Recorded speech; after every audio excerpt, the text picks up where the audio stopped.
Hello and welcome you all to अपनी jobs academy. अपनी jobs academy का ये प्लेटफॉर्म जम्मू कश्मीर और लद्दाख के तमाम गवर्नमेंट जॉब एस्पायरेंट्स के लिए है जो भी किसी भी एग्जाम की प्रिपरेशन कर रहे हैं, whether they are preparing for JK, SSB और एसएससी एग्जाम्स और रेलवे के या किसी और एग्जाम्स की प्रिपरेशन कर रहे हैं, इवन की बैंकिंग की। ठीक है, तो आपको पता है कि उनमें पेपर में जो है करंट अफेयर्स का पोर्शन जो है वो बहुत इंपॉर्टेंट रहता है, क्योंकि कोई भी ऐसा एग्जाम तो नहीं है जहां पर करंट अफेयर आपसे ना पूछा जाए। ठीक है, इसी के लिए हमने क्या किया है कि एक हाईलाइट ऑफ द डे की सीरीज जो है वो स्टार्ट की हुई है, जिसमें हम रोज के जो हाईलाइट्स होते हैं, इंपॉर्टेंट इवेंट्स होते हैं, उनको कवर करते हैं। तो चलिए आज के हाईलाइट्स ऑफ द डे में भी स्टार्ट करते हैं। ठीक है, लिखेंगे फर्स्ट हाईलाइट क्या है आज हमारा।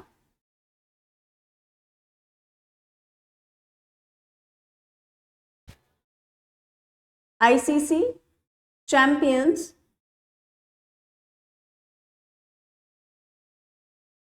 ट्रॉफी। क्या है? ICC champions trophy.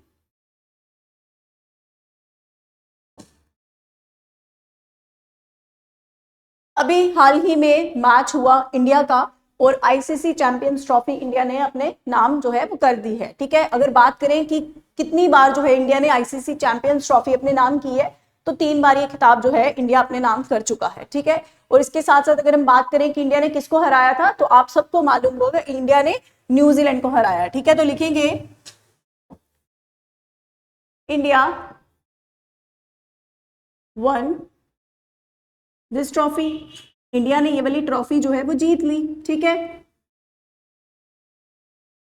Defeating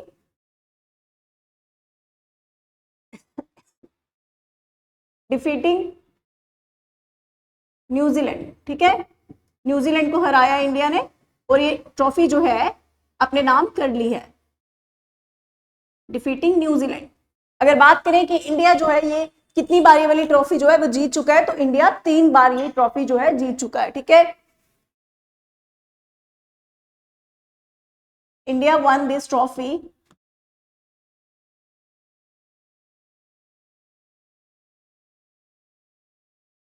for the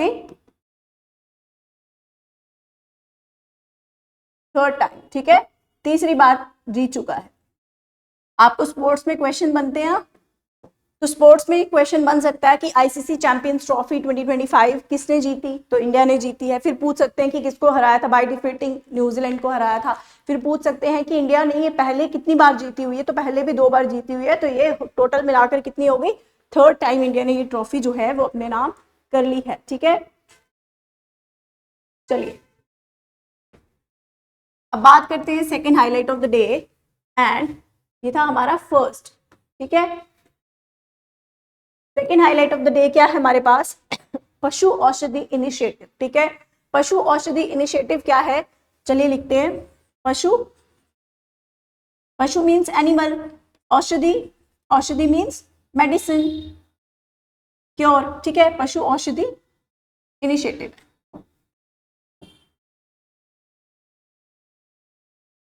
initiative means पहल, एक शुरुआत की हुई है किसी एक प्रोग्राम की। तो अब हम बात करेंगे वो क्या है, लेट्स राइट। पशु औषधि इनिशिएटिव जो है भारत की सरकार ने ये चलाया, और ये क्यों चलाया है, ताकि जो जानवर होते हैं, आपको पता है जिस तरह से इंसानों को बीमारियां लगती हैं, कोई तकलीफ होती है, उस तरीके से जानवरों को भी होता है। ठीक है, पशुओं को भी होता है, तो उनको जो मेडिसिन है वो एक अफोर्डेबल रेट में प्रोवाइड की जाए, इसके लिए क्या किया गया है, पशु औषधि इनिशिएटिव जो है वो सरकार लेकर आई है। इससे क्या होगा कि जो भी जानवरों के लिए यानी वेटनरी मेडिसिन जो आती थी उसको लो कॉस्ट जेनरिक में बनाया जाएगा। ठीक है, लो कॉस्ट में प्रोवाइड किया जाएगा। तो हम लिखेंगे, पहले हम ये जान लेते हैं कि ये किसके अंडर आता है। ठीक है, अंडर दी, ये किसके अंडर आता है, ये आता है livestock health, livestock health and disease control programme. ठीक है, ये किस प्रोग्राम के अंडर आ रहा है, ये आ रहा है, लिखेंगे livestock health and disease control programme के अंडर ये जो इनिशिएटिव है पशु औषधि इनिशिएटिव ये आता है। ठीक है, अब ये life stock health and disease control programme, जैसे आप नाम देख सकते हो, तो इसका मतलब है लाइफ स्टॉक की हेल्थ को मेंटेन रखना, उनकी हेल्थ के बारे में देखना, एंड डिजीज कंट्रोल, उनकी डिजीज जो भी उनको बीमारियां लगती हैं उसे कंट्रोल करने का एक प्रोग्राम है, ठीक है। इसी प्रोग्राम के अंतर्गत जो है वो एक इनिशिएटिव लिया गया है भारत सरकार के द्वारा। और क्या इनिशिएटिव है कि पशुओं को औषधि जो है वो एक अफोर्डेबल रेट में पशुओं के लिए जो औषधि प्रोवाइड की जाएगी। तो हम लिखेंगे एम, पहला एम है टू प्रोवाइड वेटरिनरी, वेटरिनरी मतलब जो जानवरों के लिए होती है, ठीक है, वेटरिनरी मेडिसिन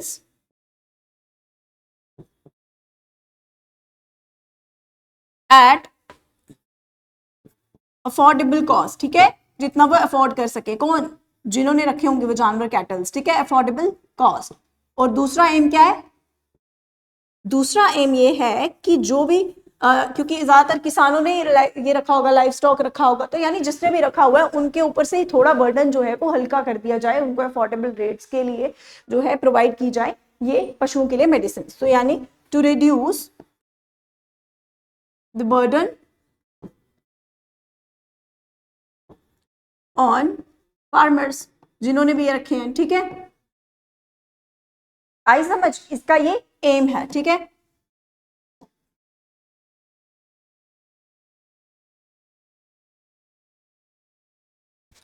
चलिए आगे देखते हैं।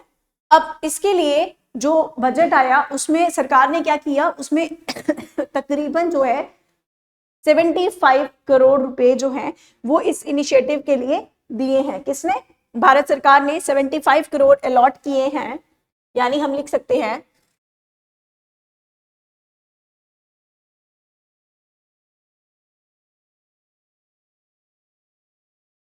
75 crore allotted for this initiative, ठीक है। इस इनिशिएटिव के लिए कितने पैसे दिए हैं, इस पूरे प्रोग्राम के लिए कुछ जो है वो ज्यादा अमाउंट दिया गया है, किस प्रोग्राम के लिए, जिसके अंडर ये पशु औषधि आता है, यानी इस पूरे प्रोग्राम के लिए बहुत सारे पैसे जो है वो गवर्नमेंट दे रही है, अलॉट किया है। लेकिन अगर हम बात करें उसमें पर्टिकुलरली पशु औषधि जिसकी बात कर रहे हैं, उसके लिए 75 करोड़ की अलॉटमेंट जो है वो सरकार के द्वारा की गई है कि भाई इनको इतने पैसे जो है प्रोवाइड किए जाएंगे। और क्या किया जाएगा, स्टोर्स खोले जाएंगे, जैसे आपको पता है ना कि प्रधानमंत्री एक योजना थी जिसका नाम है प्रधानमंत्री भारतीय जन औषधि, ठीक है, जिसमें हम लोगों के लिए, जन औषधि मीन्स हम लोगों के लिए, जन के लिए, लोगों के लिए जो स्कीम जो गवर्नमेंट ने लाई थी, और वो क्या थी कि जिसको हम बोलते हैं कि वहां पर जो है अफोर्डेबल रेट में हमें दवाइयां मिलती हैं, ठीक है ना। तो वैसे ही उसी के मॉडल पर इसको भी स्टैब्लिश किया गया है कि जिस तरीके से इंसानों के लिए इनिशिएटिव लिया गया है कि उनको अफोर्डेबल रेट्स पर, क्योंकि कुछ लोग हैं जो अफोर्ड नहीं कर सकते, महंगी दवाइयां होती हैं, तो उनके लिए सरकार ने इनिशिएटिव लिया था। बिल्कुल उसी तरह से पशुओं की औषधि के लिए भी सरकार ने वही कदम लिया है। तो यानी stores like PM Jan Aushadhi, Jan Aushadhi scheme या इनिशिएटिव, ठीक है, जो जन औषधि था ना, वैसे ही इसके लिए भी स्टोर्स जो है वो खोले जाएंगे जो पर्टिकुलरली वेटरनरी मेडिसिन जो है वो प्रोवाइड करेंगे, ठीक है। सो आई समझ आपको क्या है पशु औषधि। चलिए बात करते हैं हमारे third highlight of the day की, and the third highlight is, लिखेंगे CISF रेजिंग, हटा लेते हैं, CISF रेजिंग डे, कौन सा डे है, CISF का रेजिंग डे, ठीक है। CISF का क्या मतलब है, the abbreviation is CISF, central industrial security force, central industrial security force, सबसे पहले इसका मतलब ये है, ठीक है। तो लिखेंगे सेंट्रल इंडस्ट्रियल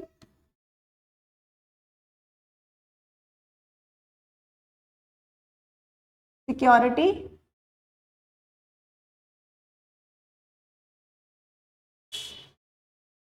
ये समझ नहीं आएगा ना,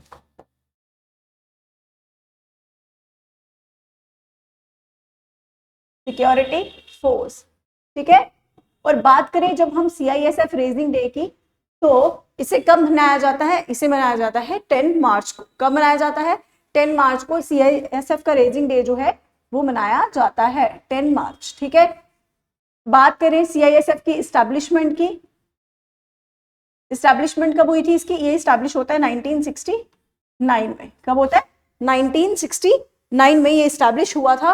और अगर हम बात करें कि CISF central industrial security force, आपने ये देख लिया, बट ये है क्या एक्चुअल में? मतलब ये सेंटर की एक फोर्स है जो क्या करेगी? इंडस्ट्रियल सिक्योरिटी करेगी। लाइक जो भी इंफ्रास्ट्रक्चर है उनकी प्रोटेक्शन करेगी, उनकी सिक्योरिटी करने के लिए ये फोर्स होती है सेंटर की, ठीक है। और जैसे आपने देखा होगा मेट्रोज में, मेट्रो नेटवर्क्स में, या फिर आपने देखा होगा कि जो भी हमारे सी पोर्ट्स होते हैं, एयरपोर्ट्स होते हैं, वहां पर जो आर्मी लगी होती है, जो पुलिस जिसको हम बोलते हैं, आर्मी बोलते हैं, वो कौन से जवान होते हैं? They are not CRPF, not जो पुलिस होती है वो कौन होते हैं, ना ही आर्मी होती है, वो होती है सेंट्रल इंडस्ट्रियल सिक्योरिटी फोर्स, यानी CISF। तो लिखेंगे फॉर द सिक्योरिटी ऑफ, यानी किसके लिए इनको बनाया गया? फॉर द सिक्योरिटी ऑफ, क्या काम है इनका वो हम लिख रहे हैं, for the security of critical infrastructure, ठीक है। जो भी इंफ्रास्ट्रक्चर है उसकी सिक्योरिटी के लिए, for the security of critical infrastructure. For instance, जैसे मैंने अभी आपको बताया मेट्रो नेटवर्क्स होते हैं, ठीक है, जो वहां पर आप जवान देखते हो, एज वेल एज जो सी पोर्ट्स में, एयरपोर्ट्स में,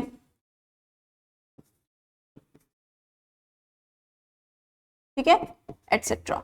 तो यहां सब जो आप देखते हैं, they are not police, not the army और not CRPF, they are CISF, ठीक है, CISF है। और ये कब बनी थी? 1969 में बनी थी। और जब बात करें इनके रेजिंग डे की, तो 10 मार्च को रेजिंग डे मनाया जाता है। जब बात करेंगे इनके DG की, यहाँ का DG कौन है? DG का नाम है RS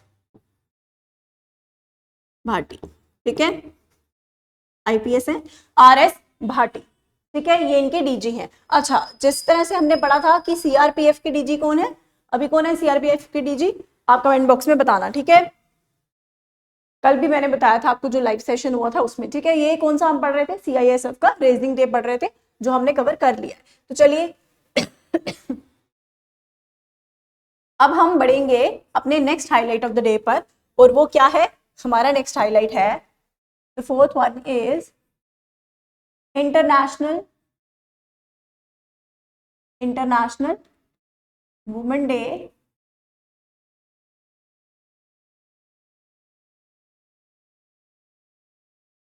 जजेस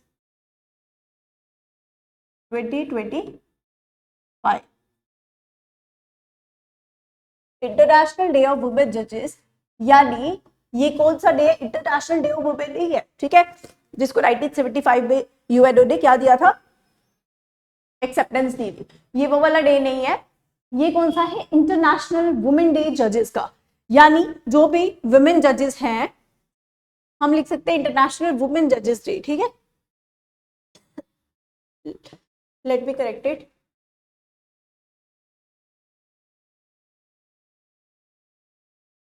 क्या लिखेंगे? इंटरनेशनल वुमेन जजेस डे, ठीक है। जिस तरीके से इंटरनेशनल वुमेन डे जो है वो 8 मार्च को, यानी 8 मार्च को हर साल मनाया जाता है। और वो क्यों मनाया जाता है? कि जो भी वुमेन हैं उनको एम्पावर किया जाए, जो भी वुमेन हैं उनकी कंट्रीब्यूशन को ऑब्जर्व किया जाता है, एज वेल एज उन्हें जो है और ज़्यादा प्रोत्साहित किया जाता है।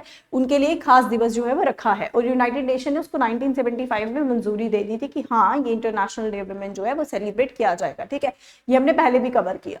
अब हम बात करें इंटरनेशनल वुमेन जजेस डे 2025 की, यानी जो भी औरतें जजेस हैं उनका क्या कंट्रीब्यूशन रहा है हमारे जुडिशरी सिस्टम में, और आगे उनको एम्पावर करने के लिए, उनको और सशक्त बनाने के लिए सरकार जो है वो क्या करती है? इंटरनेशनल लेवल पर जो है ये डे ऑब्जर्व करती है। तो ये कब मनाया जाता है? सबसे पहले लिखेंगे, ये मनाया जाता है 10 मार्च। CISF रेजिंग डे भी 10 मार्च को है, ये भी, तो आपको याद रहेगा, दोनों साथ साथ कवर किए हैं। 10 मार्च को इंटरनेशनल वुमेन जजेस डे जो है वो सेलिब्रेट किया जाता है। ठीक है, जब हम बात करें कि ये इंटरनेशनल वुमेन डे क्यों मनाया जाता है, तो ये ऑब्जर्व किया जाता है बिकॉज उस दिन क्या था, कंट्रीब्यूशन ऑफ वुमेन जजेस आर ऑब्जर्व। ठीक है, वुमेन जजेस की जो कंट्रीब्यूशन है उसे ऑब्जर्व किया जाता है, as well as empower them, as well as empower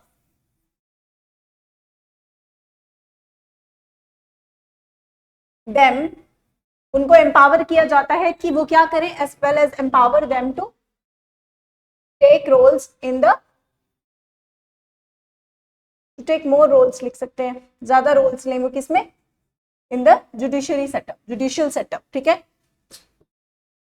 या हम जुडिशरी भी लिख सकते हैं, इन दी जुडिशरी। ठीक है, न्यायपालिका में उनका एक अहम किरदार जो है वो होना चाहिए, क्योंकि वो भी एक डिसीजन मेकर होनी चाहिए। उन्हें भी जो है, जिस तरह से वुमेन जो है वो डॉक्टर बन रही है, पायलट बन रही है, जैसे कल हमने पढ़ा था तनुष्का सिंह के बारे में, क्या पढ़ा था कि वो जो है वो पहली परमानेंट असाइंड हो चुकी है, किसके लिए, जैगुआर फाइटर के लिए। ठीक है, जो जैगुआर फाइटर उड़ाएंगी। ठीक है तो इस तरीके से हर सेक्टर में जो है वुमेन की रिप्रेजेंटेशन होनी चाहिए। तो बात कर रहा है कि ये जो 10 मार्च जो इंटरनेशनल वुमेन जजेस डे मनाया जाता है, इसमें ये चीज ऑब्जर्व की जाती है कि वुमेन का क्या कंट्रीब्यूशन रहा है एज द जजेस, एंड ये भी एक चीज प्रमोट करता है कि वुमेन को और रोल्स जो है वो जुडिशरी सेटअप में, जुडिशियल सेटअप में लेने चाहिए। ठीक है, बात करें, अच्छा तो सबसे पहले हम बात करते हैं कि एक आपने नाम जरूर सुना होगा, फातिमा बीवी।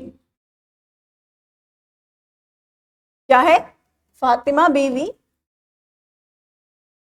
ये क्या रह चुकी हैं, सुप्रीम कोर्ट की जज रह चुकी हैं, सुप्रीम कोर्ट की जज रह चुकी हैं, और ये फर्स्ट वुमेन थी ना जो सुप्रीम कोर्ट की जज थी इंडिया में, फर्स्ट वुमेन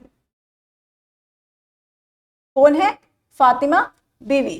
तो फातिमा बीवी जो हैं वो पहली वुमेन जो जज रहती हैं सुप्रीम कोर्ट की, इनका नाम जो है वो बहुत ज्यादा इंपॉर्टेंट है। एज वेल एज अगर हम बात करें अन्ना चैंडी की, तो ये जो है ये भी क्या रह चुकी हैं, ये जज रह चुकी हैं हाई कोर्ट की, इसकी हाई कोर्ट की। ठीक है, ये कब की बात है, 1937 की, और ये कब की बात है, यहां लिखेंगे 1989 की। देख रहे हैं, 1937 में अन्ना चैंडी जो हैं वो जज बनती हैं हाई कोर्ट की, और उसके बाद 1989 में फर्स्ट वुमेन जज ऑफ सुप्रीम कोर्ट कौन बनती है, फातिमा बीवी। कौन बनती है, फातिमा बीवी। Let me highlight these names. ठीक है, समझ आ रही है आपको, फातिमा बीवी जो हैं वो क्या रह चुकी है, सुप्रीम कोर्ट की पहली वुमेन जो है वो जज रह चुकी हैं। उसके बाद अगर हम बात करें अन्ना चैंडी की, तो ये जज थी, वुमेन जज थी जो हाई कोर्ट में सर्व कर चुकी हैं। ठीक है सो इस तरीके से इंडिया में जो वुमेन का रोल है एज जजेस इन द जुडिशियल सेटअप वो शुरू होता है। ठीक है, तो अगर हम बात करें कि ये जो इंटरनेशनल वुमेन जजेस डे है, तो मैंने जैसे आपको पहले बताया कि ये मनाया ही इसलिए जाता है ताकि और वुमेन जो है वो आगे बढ़ चढ़कर हिस्सा लें जुडिशियल सेटअप में। उनको क्या करना है, उनको ज्यादा से ज्यादा मोटिवेट करना है इस चीज के लिए, उनको इस चीज के लिए ज्यादा से ज्यादा प्रेरित करना है कि वो ऐसा काम करें। ठीक है, next highlight of the day is fourth one, now the fifth last हम क्या करेंगे, प्रोजेक्ट हिफाजत। क्या है, प्रोजेक्ट लिखेंगे, प्रोजेक्ट हिफाजत। इसका नाम से ही मतलब समझ आ रहा है, और ये किसकी हिफाजत की बात कर रहा है, it talks about the protection of protection of women, यानी हिफाजत करनी है, किसकी हिफाजत करनी है? विमेन की हिफाजत करनी है, प्रोटेक्शन ऑफ विमेन। और ये किसने इनिशिएटिव लॉन्च किया? Launched by Punjab government. किसने किया है? पंजाब गवर्नमेंट ने। ठीक है, सो ये थे आज के हमारे हाइलाइट्स ऑफ द डे, जिसमें हमने क्या क्या कवर किया है। Let's revise. चलिए, हमने पढ़ा आईसीसी चैंपियंस ट्रॉफी, और ये कौन सा एडिशन था ये भी लिख लेते हैं। ये था 9th एडिशन। कौन सा एडिशन था? 9th addition. ठीक है, तो आईसीसी चैंपियंस ट्रॉफी जो है वो इंडिया जीत चुका है बाय डिफीटिंग न्यूजीलैंड। और बात करें इंडिया ने कितनी बार जीता, तो 3rd टाइम इंडिया ने जीता है। उसके बाद बात की थी हमने पशु औषधि की, जिसमें क्या होगा, जो सेंटर्स बनाए जाएंगे यानी स्टोर्स बनाए जाएंगे मेडिसिन के, जहां पर वेटनरी मेडिसिन जो है वो अफोर्डेबल कॉस्ट में प्रोवाइड की जाएंगी for the health and disease control of the pets, जो भी जानवर हैं उनकी डिजीज कंट्रोल करने के लिए। ठीक है, जिस तरीके से पीएम जो जन औषधि स्कीम थी हमारे लिए, लोगों के लिए, कि अफोर्डेबल रेट्स पर जो है मेडिसिन प्रोवाइड किए जाए, बिल्कुल उसी लाइंस पर ये भी जो है चीज एस्टैब्लिश की गई है, ये इनिशिएटिव एस्टैब्लिश किया गया है। ठीक है, बात करें तो सरकार ने कितना पैसा इसके लिए इन्वेस्ट किया है, इसके लिए सरकार जो है वो 75 करोड़ कितना 75 करोड़ जो है सरकार ने अलॉट किया है कि हम इतना जो है किसको देने वाले हैं, हम देने वाले हैं इस इनिशिएटिव के लिए। ठीक है, उसके बाद हमने क्या बात की? उसके बाद हमने बात की CISF रेजिंग डे की। CISF रेजिंग डे जो है वो 10 मार्च को मनाया जाता है। और बात करें इसकी एस्टैब्लिशमेंट की, तो कब बना था? ये 1969 में बनता है। 10 मार्च को इसको सेलिब्रेट किया जाता है। और ये क्या करता है? क्रिटिकल इंफ्रास्ट्रक्चर जो भी है, चाहे वो मेट्रो नेटवर्क्स हैं या फिर इंडस्ट्रियल जो इंपॉर्टेंट एरियाज हैं, एज वेल एज जो सी पोर्ट्स हैं, एयरपोर्ट्स हैं, ठीक है, जो भी बहुत ज्यादा क्रिटिकल जगहें होती हैं, वहां पर प्रोटेक्शन की जरूरत होती है, तो वहां प्रोटेक्शन के लिए कौन होती है? CISF होती है। तो आपको नेक्स्ट टाइम याद रहेगा। ठीक है, उसके बाद हमने बात की इनके डीजी की, तो इनका डीजी कौन है? RS भट्टी जो है वो डीजी हैं। ठीक है, डायरेक्टर जनरल ऑफ CISF। ठीक है, उसके बाद हमने बात की इंटरनेशनल वुमेन जजेस डे 2025 की। तो हाँ, मैं इसमें एक पॉइंट बता दूं कि पहली बार जो है इंटरनेशनल वुमेन जजेस डे जो है 2021 में यूनाइटेड नेशन जनरल असेंबली, लिख लीजिए, यहां लिखेंगे यूनाइटेड नेशन जनरल असेंबली करता है इसको 2021 में, बोलता है कि हाँ, इसको ऑब्जर्व करता है कि ठीक है, ये जो दिन है ये मनाया जा सकता है। ठीक है, क्या होना चाहिए? इसे मनाना चाहिए। कब किया उसने? यानी 2021 में इस डे को इस्टेब्लिश किया। ठीक है, फिर बात करें 2022 में, तो ये पहली बार ये वाला दिन जो है वो मनाया गया, फर्स्ट टाइम ऑब्जर्व्ड। ठीक है, याद रहेगा क्या बात की है कि 1921 में जो यूनाइटेड नेशन जनरल असेंबली है वो 2021 में इसको इस्टेब्लिश करते हैं कि ये दिन जो है वो मनाएंगे। और 2022 में फर्स्ट टाइम इस डे को ऑब्जर्व किया जाता है। और कब मनाया जाता है? 10 मार्च को। बट अगर बात करें इंटरनेशनल वुमेन डे की, तो 8 मार्च को। ठीक है, और ये 10 मार्च को। और ये क्या करता है कि वुमेन जो है वो कितनी इंपावर होनी चाहिए, उनको जुडिशियल रोल में जो है वो ज्यादा से ज्यादा बढ़ चढ़कर हिस्सा लेना चाहिए। ठीक है, सो उसके बाद हमने बात की कुछ हिस्टोरिकल फैक्ट्स की, तो जिसमें हमने क्या देखा कि सबसे पहले अन्ना चैंडी जो हैं वो जज रहती हैं एक हाई कोर्ट की 1937 में। और उसके बाद फातिमा बीबी जो फर्स्ट वुमेन जज थी सुप्रीम कोर्ट की, वो बनती है 1989 में। ठीक है, उसके बाद लास्ट में हमने क्या डिस्कस किया? लास्ट में हमने डिस्कस किया है प्रोजेक्ट हिफाजत, जिसमें हमने क्या बात की कि ये जो प्रोजेक्ट है हिफाजत की बात करता है, यानी प्रोटेक्शन की बात करता है। बट किसकी प्रोटेक्शन? विमेन की प्रोटेक्शन। किसकी प्रोटेक्शन? वुमेन की प्रोटेक्शन की बात करता है। ठीक है, लिखेंगे वुमेन की प्रोटेक्शन। और लॉन्च किसने किया है? पंजाब गवर्नमेंट ने। किसने लॉन्च किया है? पंजाब की गवर्नमेंट ने लॉन्च किया है। और इसे लॉन्च पता कब किया गया था? On the eve of international women day. International women day के मौके पर इसे जो है वो लॉन्च किया जाता है कि हाँ, हम वुमेन की प्रोटेक्शन में बढ़ चढ़कर हिस्सा जो है वो लेने वाले हैं। ठीक है, सो आपको कैसे लगे आज के हाइलाइट्स मुझे बताना कमेंट बॉक्स में। ठीक है, अगर अच्छे लग रहे हैं तो वेल एंड गुड। तो अगर आपको कुछ सजेशन देनी है कि किस तरीके से हम इसमें चेंजेस ला सकते हैं, तो आप वो भी दे सकते हैं। ठीक है, so your suggestions are also welcome. So thank you so much for the day.